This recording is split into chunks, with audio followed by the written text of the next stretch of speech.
നിമിഷപ്രിയയെ രക്ഷിക്കാൻ ഒരേ ഒരു പോംവഴി മാത്രമാണുള്ളത്. നിലവിലുള്ള കാര്യങ്ങളൊന്നും തന്നെ ശരിയായ ദിശയിലല്ല. ഉപകാരമെന്നുള്ളത് ഉപദ്രവമായി മാറുന്ന ഒരു സാഹചര്യം പോലും ഉണ്ടായിരിക്കുന്നു എന്നുള്ള വെളിപ്പെടുത്തൽ ഇന്നു മുതൽ പുറത്തു വന്നിരിക്കുകയാണ്.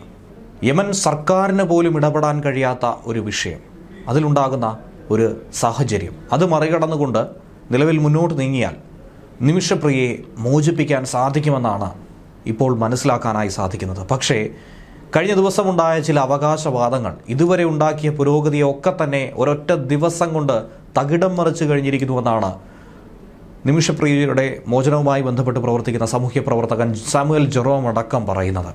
തലാലിൻ്റെ കുടുംബത്തെ ചൊടിപ്പിക്കുന്ന ചില കുപ്രചരണങ്ങൾ അത് നിമിഷപ്രിയയുടെ മോചനം സാധ്യമാക്കുന്നതിൽ ഇടുത്തിയായി മാറിയിരിക്കുന്നുവെന്ന് വേണം മനസ്സിലാക്കാൻ.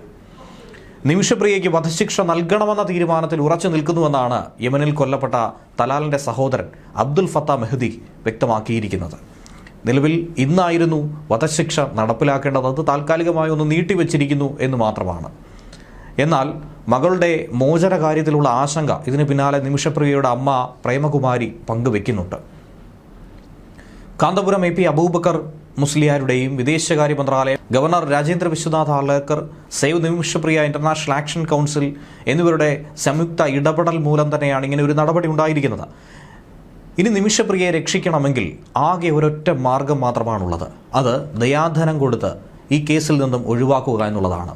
നിയമ നടപടികളൊക്കെ തന്നെ പൂർത്തീകരിച്ചിരിക്കുന്നു. കേന്ദ്രം കഴിഞ്ഞ ദിവസം സുപ്രീം കോടതിയെ ചില കാര്യങ്ങൾ ബോധ്യപ്പെടുത്തിയിട്ടുണ്ട്. നയതന്ത്രപരമായി നമുക്ക് ഇടപെടാൻ കഴിയുന്ന ഏതൊരറ്റം വരെയും നാം സഞ്ചരിക്കും, അതിൻ്റെ പരിധി കഴിഞ്ഞിരിക്കുന്നു. ഇനി ആകെ ഉള്ളത് അവിടുത്തെ കുടുംബത്തെ അനുനയിപ്പിക്കുക എന്നുള്ളതാണ്. അത് സർക്കാർ സംവിധാനങ്ങളിലല്ല നിക്ഷിപ്തമായിരിക്കുന്നത്, മറിച്ച് അല്ലാതുള്ള അനുനയ നീക്കങ്ങളാണ്, വ്യക്തിപരമായുള്ള നീക്കങ്ങളാണ് അവിടെ നടത്തേണ്ടത്. അങ്ങനെ ഒരു നീക്കം നടത്തിയാലും നിമിഷപ്രിയയ്ക്ക് മോചനം സാധ്യമാകുമോ? അങ്ങനെയുള്ള ഒരു ചോദ്യമാണ് അവശേഷിക്കുന്നത്. കാരണം ഇസ്ലാമിക രാജ്യങ്ങളിൽ സാധാരണഗതിയിലുള്ള നിയമവ്യവസ്ഥയല്ല നിലവിലുള്ളത്. അവിടെ നടപ്പിലാക്കുന്ന നിയമവ്യവസ്ഥ എന്ന് പറയുന്നത് ശരീഅത്ത് നിയമപ്രകാരമാണ്. അതുകൊണ്ട് തന്നെയാണ് ദയാധനം കൊടുത്ത് ഈ വിഷയത്തിൽ കുടുംബം മാപ്പ് നൽകിയാൽ നിമിഷപ്രിയയ്ക്ക് മോചനം സാധ്യമാകുമെന്ന് പറയുന്നത്.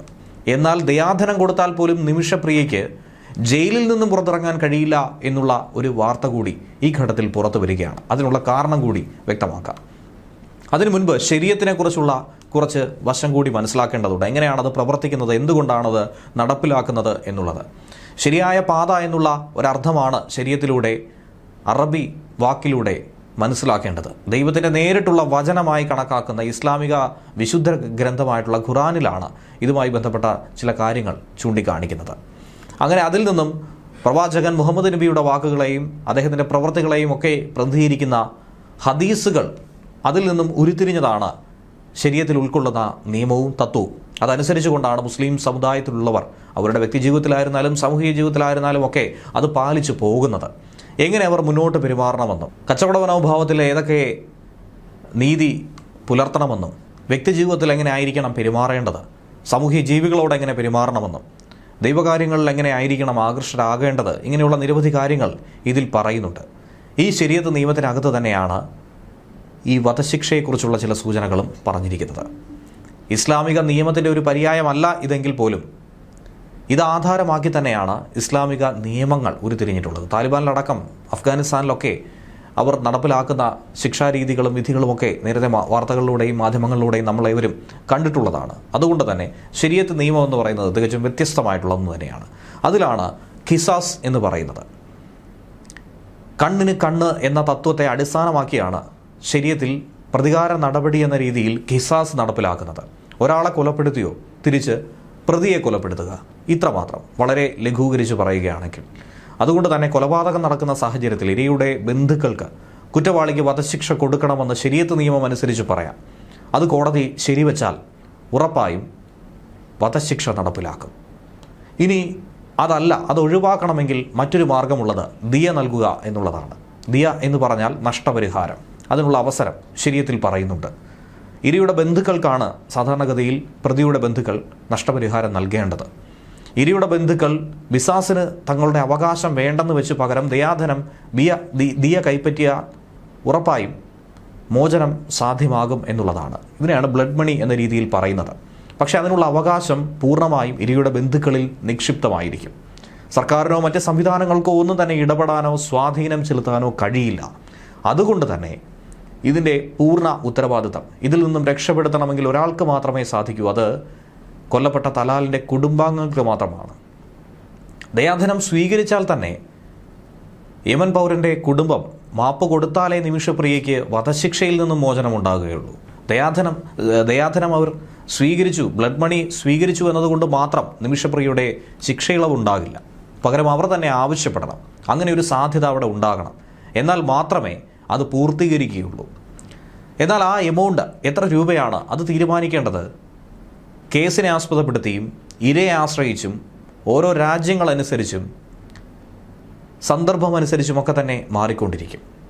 ഇരയുടെ കുടുംബം ദയാധനം സ്വീകരിച്ച് കഴിഞ്ഞാൽ തന്നെ വധശിക്ഷയിൽ നിന്നും ഒഴിവാക്കപ്പെടാം എന്നുള്ള ഒരു സൂചന മാത്രമാണുള്ളത്.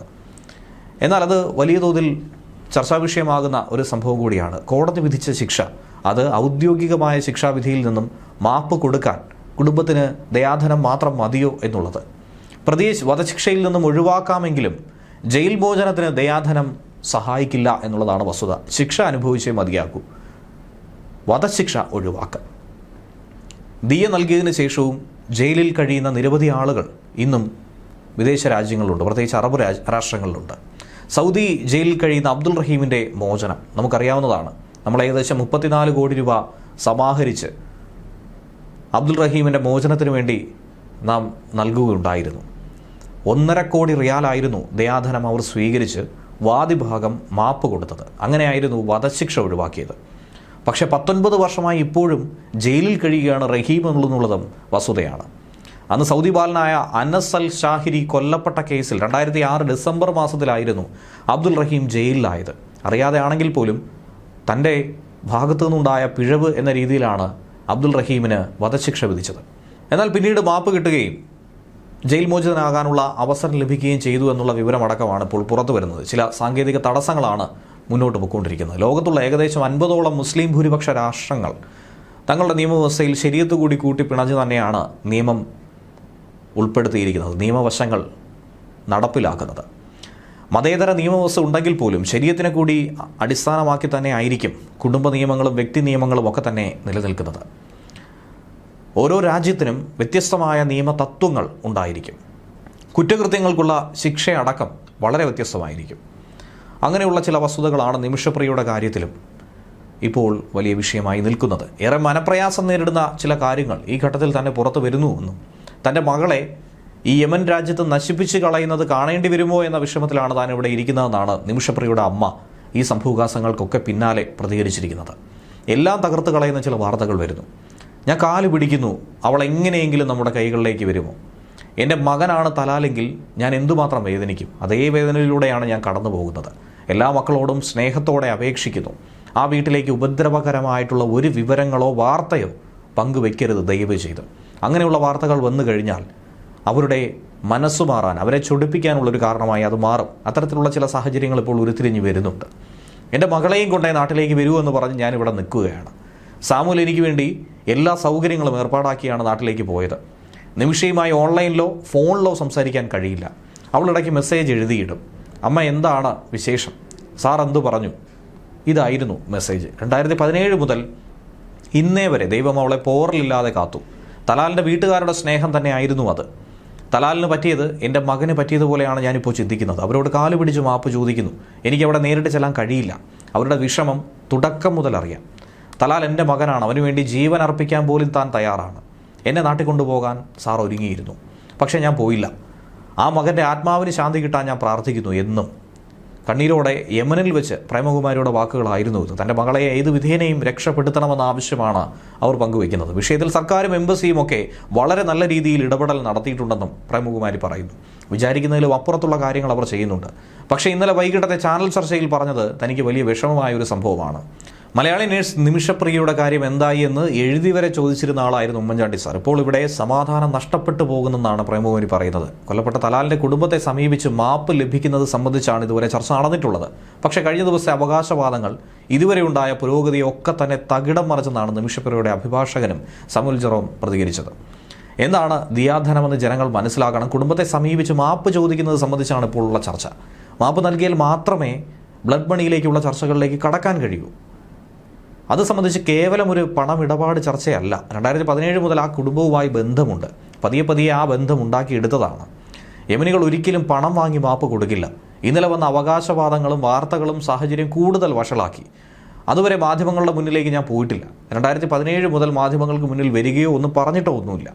ജൂലൈ 8-നാണ് മാധ്യമങ്ങൾക്ക് മുന്നിലെത്തി കാര്യങ്ങൾ പറഞ്ഞത്. സമയപരിധി അവസാനിക്കുന്നു എന്നുള്ളൊരു ഘട്ടത്തിൽ.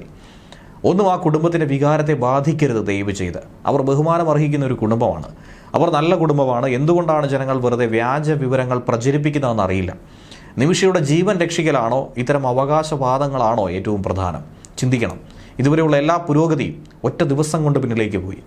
ഇതിലെ ഓരോ ചുവടും പതുക്കെ പതുക്കെയായിരുന്നു. എല്ലാ സമയത്തും ആ സഹോദരനുമായും കുടുംബവുമായും ബന്ധം പുലർത്തിയിരുന്നു. ഇതുവരെ സഹോദരൻ ഇങ്ങനെ ഒരു പ്രതികരണം സമൂഹ മാധ്യമങ്ങളിൽ നടത്തിയിരുന്നില്ല. ദൈവത്തിന് മാത്രമേ അവരുടെ മനസ്സ് മാറ്റാൻ കഴിയൂ. നമുക്ക് മാപ്പ് ചോദിക്കാനേ സാധിക്കൂ. നിമിഷയുടെ അമ്മയെ വീട് വാടകയ്ക്കെടുത്ത് ഇവിടെ താമസിപ്പിക്കുകയാണ്. എന്നാൽ രാത്രി മുതൽ ഒരു പുരോഗതിയും ഉണ്ടായിട്ടില്ല. ആ കുടുംബം സമ്മർദ്ദം ചെലുത്തിയാൽ സർക്കാർ വധശിക്ഷ നടപ്പിലാക്കും. ആ കുടുംബവും സഹോദരനും തലാലിന് നീതിക്കായി വർഷങ്ങളോളം പോരാട്ടം നടത്തുന്നവരാണ്. അവർ ധാരാളം പണം ചിലവഴിച്ചു. അതൊക്കെ തന്നെ ഇപ്പോൾ അവകാശവാദം ഉന്നയിക്കുന്നവർ ഒന്നുകൂടി ചിന്തിക്കണമെന്നാണ് സാമുവൽ ജെറോം പറഞ്ഞിരിക്കുന്നത്. ഈ എഫേർട്ടുകളൊന്നും തന്നെ ഒരൊറ്റ ദിവസം കൊണ്ട് ഇല്ലാതാക്കുന്ന പ്രവൃത്തി ദയവ് ചെയ്ത് നിങ്ങൾ നടത്തരുതെന്നുള്ള അഭ്യർത്ഥന കൂടി ഇതോടൊപ്പം പങ്കുവയ്ക്കുന്നു.